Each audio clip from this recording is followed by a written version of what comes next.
I just don't understand how throwing a really good football that gets caught at about a 70% rate with talent and scoring everywhere you look, with this guy running the show, how that gets belittled, how that gets held against Brock. Anyone could do what he does. No one could.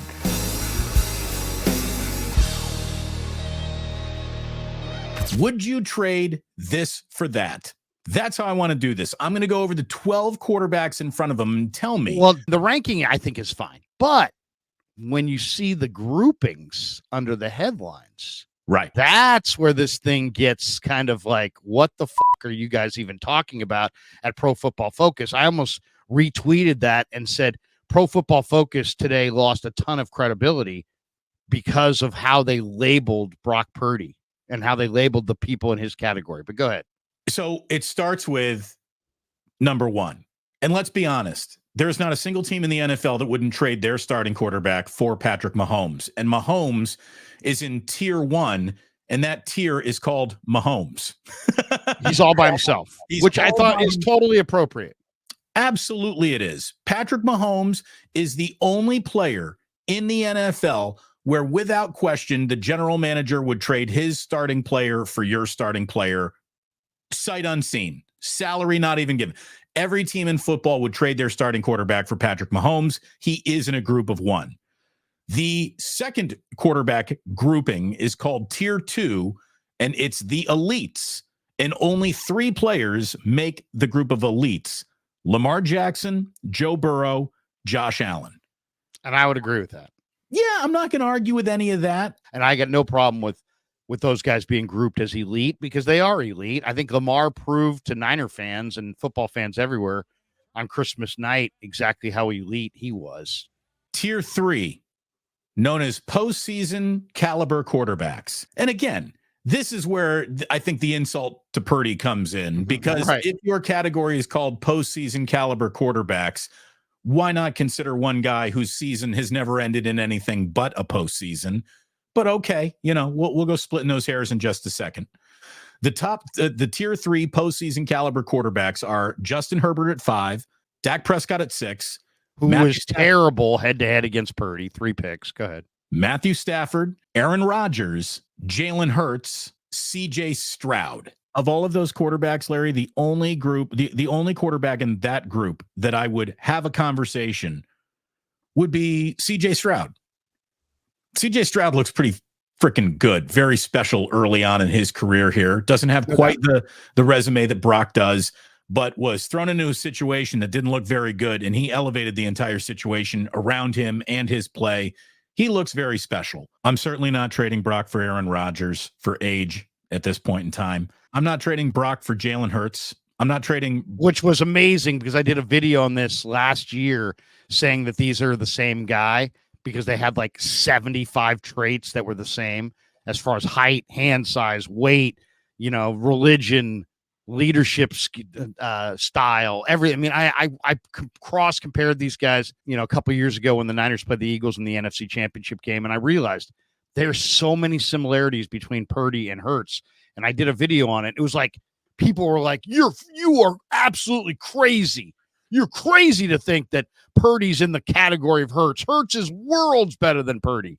No, literally one short year later, I think the consensus is that Purdy's better than Hurts. And again, we're not saying that Jalen Hurts is bad. We're not saying that Jalen Hurts leaves you with a quarterback who's an inferior quarterback. He's a really good quarterback, but am I trading him based on the way the Niners want to run their offense? No, I'm not trading Brock Purdy for Jalen Hurts. I'm not either. Justin Herbert, we could have a conversation, but the answer is probably going to be no. Dak Prescott, my answer is no. Well, and I think that there's another guy who absolutely fits that matinee idol prototype central casting, send him down, and that's Trevor Lawrence, and he is ranked above Brock Purdy in tier 4 now, called the melting pot of starters. Number 11, Jordan Love. Number 12, Trevor Lawrence. And then number 13, Brock Purdy. Jordan Love, very interesting. Not focusing what he's not, but focusing on what he is. And what he is a really good young quarterback who's ready. And so is a guy like Trevor Lawrence. Again, body type, arm strength, all the measurables, the intangibles seem to be there. Leader, got through the ridiculously inept Urban Meyer, which, was his introduction to the NFL with that guy.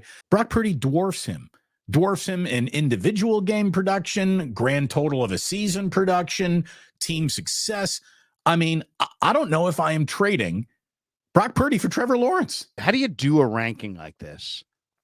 Have Brock Purdy in it, watch him go to the NFC Championship game and the Super Bowl in back-to-back years, and not have him down as a playoff caliber quarterback. We're not talking about Super Bowl winning quarterbacks. We're talking about playoff caliber. How are you not playoff caliber when in the only 2 years in the NFL, you've been to the conference title game off the bench, never played until week 13, ran the table, and then won 2 playoff games before getting knocked out of the third? He's never lost a playoff game except for the Super Bowl that he started and finished. It just kind of shows that they're kind of picky. They're picking and choosing these names. And I thought also, read the other part below it where they actually give their reasoning. I thought their reasoning on Purdy was interesting too. Do you see that? So Purdy's little 2-paragraph write-up, every quarterback here gets a little write-up to explain where they are on this ranking. It says, I'm fairly comfortable with Purdy's ranking on this list. His consistent success, albeit in a very talented offense over the past 2 years, should not go unrecognized. His 78.3 adjusted completion rate was a top 5 number in 2003, which speaks to his timing and accuracy.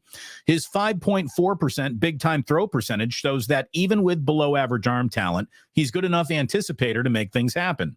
Purdy is also a very confident player. He pushes the ball, which battles the game manager label that he often gets. He's not just a dink and dunk passer. Does he have the athletic talent of some other players? No. But is he damn good at his job regardless?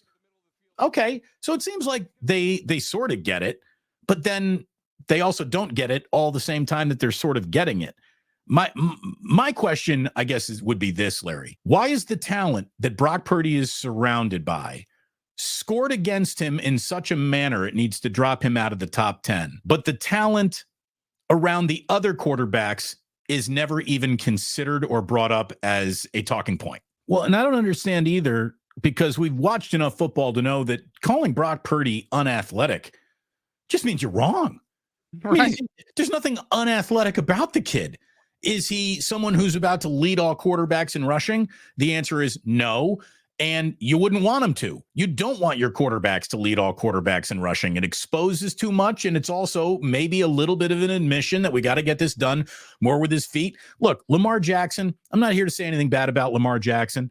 Lamar Jackson has all of those same Brock Purdy intangibles that we insist are not given enough credit. He does see the field pretty well. Whether or not the talent around him is good enough to be a third or fourth option in a pattern is good enough, that's another story. But I really think that if you tied Lamar Jackson's cleats together and just said, you can't run anymore, you got to do it all with your arm, he's nowhere near any consideration of elite quarterback play. I would say the same thing exists for Jalen Hurts too. And I just don't understand how throwing a really good football that gets caught at about a 70% rate with talent and scoring everywhere you look, kind of all operating together with this guy running the show, how that gets belittled, how that gets held against Brock, how well the 49ers operate. And he is, just a casual observer watching this operate. Anyone could do what he does. No one could. Who is the fastest, quickest, most athletic player in the NFL? Tyreek Hill is my answer. Tyreek Hill. And I would agree. It's Tyreek Hill. Tyreek Hill runs a 1.51 10-yard split. Brock Purdy runs a 1.54 10-yard split. I mean, that's how close he is to the quickest athlete in the sport who plays wide receiver, who's borderline untackleable in the open field. Brock Purdy runs a 1.54 10-yard split. That's incredible. That's running back. That's a level of juice to get away. And you see it. And it would be one thing if that's just a workout number. It doesn't actually show itself on the field. No, it does show itself on the field, because when you come around the corner and you're going to sack Brock Purdy, he's got spurt ability. And the same thing with Mahomes. It's like, Is Mahomes a dangerous runner? Damn right he is. Is he fast? I don't know if he's fast, but he's a dangerous runner because he knows when to run, and his first 2 or 3 steps are enormously quick. And that's Brock Purdy. Brock Purdy is going to run like Mahomes throughout his career. He's going to run in the fourth quarter on the when the money's on the table, like he did against Green Bay in that final drive of the playoff game, where it was like they had to score, and it wasn't the field goal. They had to score a touchdown, and he got down into the red zone, the high red zone, and had a huge rushing play that brought them down inside the goal, near the goal line, and McCaffrey did the rest. But literally, you take away that run from Purdy, they probably don't win that game. So I mean, he's an elite mover. Thanks for watching. Tune into the Damon Bruce Show live on YouTube every weekday at 2 p.m. Eastern, 11 a.m. Pacific.